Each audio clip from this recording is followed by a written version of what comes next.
Me² by A.D. Clarke. Part 1. The Cycle Begins. Chapter 3. 1603, 25th of April, 2012. The Yard, University Campus. Why didn't he tell them?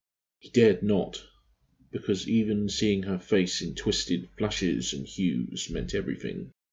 Was it a side effect of the process? Were the images purposely induced? They always asked what he had seen and felt. He could describe the tingling, the raw physical sensations, and the heavy beating of his heart, but he refused to divulge what he truly saw. It was nothing, only her face, but that had been enough. He felt drained walking back across the yard into campus, as if all the energy had been sucked out of him. He raised his hand and rotated it before his face. It was pale and numb.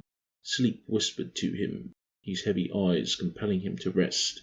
He thought it would all overwhelm him, so that in front of hundreds of people he would just curl up on the lawn, that springy green mattress of the yard.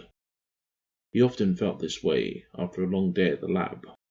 Checking his account in the hole in the wall outside of the library building, he found that his money, as yet, had not been transferred, and so the minus balance remained. In the library, 3 of the 4 books he had needed on the 1415 campaign of King Henry V were already taken, meaning that work on his essay, due in 3 days, would have to wait. After the library, he met with friends and strolled to the Student Union building for a coffee and an exchange of notes. The building looked like something out of a sci-fi movie, a blue and messy attempt at modern architectural innovation. It was here that he also noticed the advertisement for an upcoming special lecture by Education Minister Gregory Stanton. The portly face bared a rehearsed smile, set horribly against a jowly frame. Of course, he had no interest in the lecture. It would most likely be a load of hot air bellowed to inflate the egos of eager future politicians who attended from the politics courses. Harris knew that Stanton was an alumnus of the university and a former president of the Student Union. Years ago, he had apparently been involved in some kind of car wreck, which had spurred him into politics as an avid campaigner of increased road safety in and around campus. Politicians, thought John, all the same. 1952. Halls of Residence. The atmosphere was buzzing. Several scantily clad girls staggered past the open kitchen with wide grins painted on their faces. He stirred the coffee granules slowly into the mug with faltering, zombie-like motions before watching them dissipate and swirl into the misty water. He stared curiously at his hand, which felt like it was encased in ice, an effect of the experiment. Carefully, he extended his thumb and lowered it into the scorching coffee. It took several seconds for any hint of pain to register. Then it felt engulfed in flame. He yanked it out, knocking the cup over in the process. The tiredness had not gone away either. Shaking off sleep, John made his way to his room and slumped down at his desk, letting his forehead bump gently on a thick open book. Why were the old man and his cronies so excited? He said aloud to himself. He had sat in that chair at least 24 times before since the first meeting, and had not once witnessed such a reaction. True, the sensations were much more intense than in the previous experiments. Of course, he knew that Keck was some kind of renowned scientist, but John had neither the understanding nor the inclination to find out more until that day. He realized the oddity of his ignorance, given that the old man probably knew more about him than most of his classmates. Sitting up straight as the inclination gripped him, he booted up his laptop and typed the professor's name into the search engine. One result naturally stuck out, a biography. Being a history student had always seemed natural to him, for he, in a way, had no history, or at least none that he knew of anyway.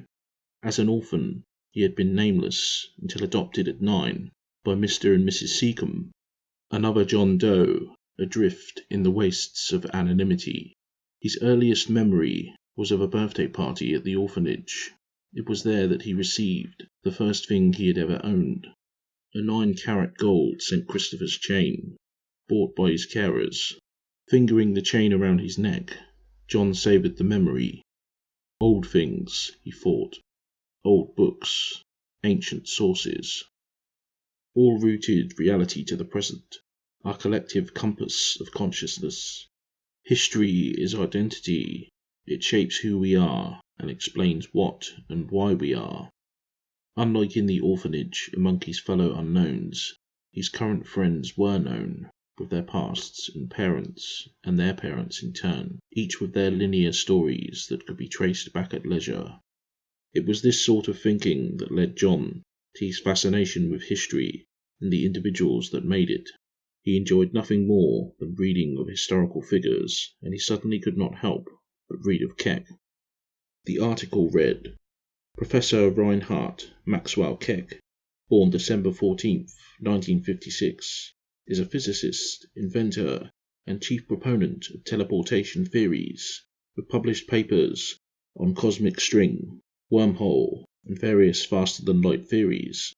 A graduate of the University of Cambridge, he is also now the leading advocate of phase-time theories of time distortion.